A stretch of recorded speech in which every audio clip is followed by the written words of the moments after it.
This is section 8.1, part 4.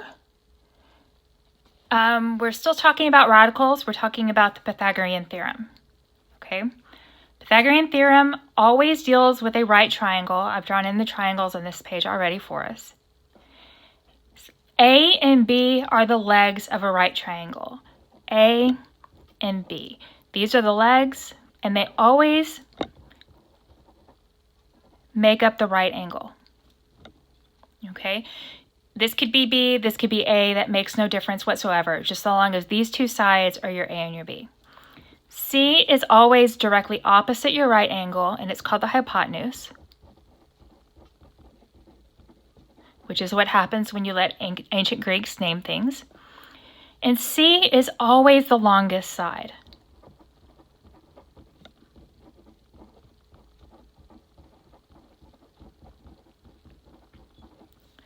Okay, so that's something to keep in mind as you're working these problems. It's a way to check to see whether or not you're making some sense. Now, what you're going to have on these problems is you're going to have some information about a triangle. Like I said, I've already gone in and drawn the pictures. I would suggest that you draw the pictures and you label them to figure them out. And one side is going to be missing. We just have to figure out the length of that side. Okay, so A is 24, so I'll call this one 24. I'm missing B. No, I'm not missing B. B is 10, all right? And this is A is 24. I'm missing C. Okay, so I come back to my formula here. A squared plus B squared equals C squared. A squared, 24 squared, plus B squared, 10 squared, is equal to C squared. I just don't know what C is. Okay, so I need 24 squared. Make sure you're keeping the difference between a square and a square root. Keep those separate in your head. 24 squared is 576.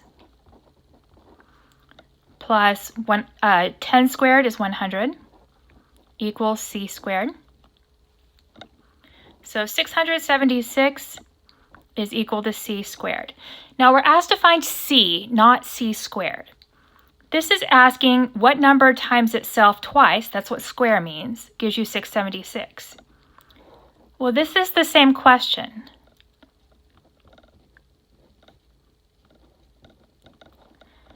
This is also asking what number times itself gives you 676, the square root.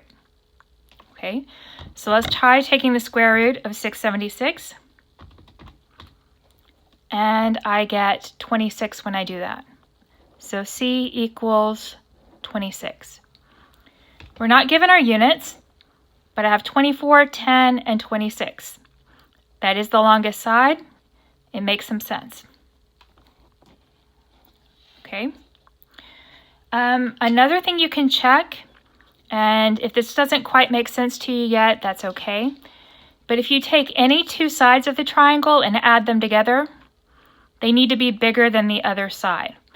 So I know this needs to be bigger than 24 because it needs to be the longest side, but it also has to be less than 34 because if I add 24 and 10 together, I get 34. So this number needs to be between 24 and 34. It's a nice way to figure out where it should be, roughly. Okay, now for this one, I have A is 6, C is 10. So let's say A is 6, this is B, which I don't know, and my C is 10. All right, so I know this number has to be smaller than 10, and I know if I add these two numbers together, it needs to be bigger than 10.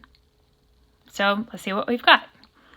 A squared plus B squared, which I don't know, equals C squared.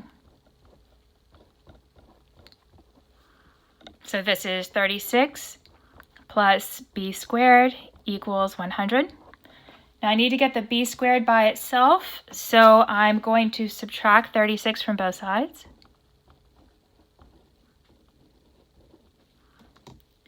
And I get B squared equals 64, What number times itself gives you 64?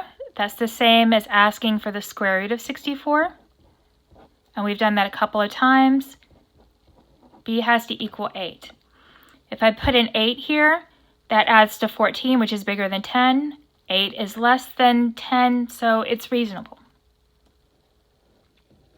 Okay, let's try this last one.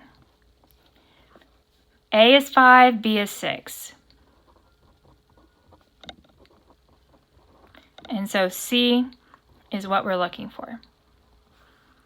A squared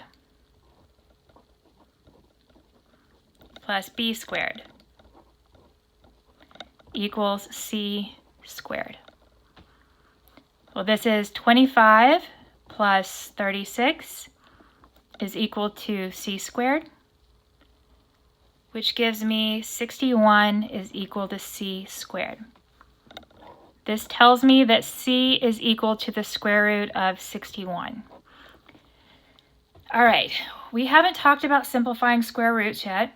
Even after we have, that's not going to simplify. It is possible that they want this as your answer, okay? More likely in this section, they're going to want you to do an approximation. So let's take the square root of 61. This is the same way I was doing it earlier. And then convert it, and I get 7.810. And I look at the 2 to make sure the 0 stays the same. If I'm asked around to 3 decimal places, that 0 has to be there. Now let's look about reasonability. It needs to be larger than these two, and it is. 5 plus 6 is 11, which is bigger than that, so it's in a reasonable range.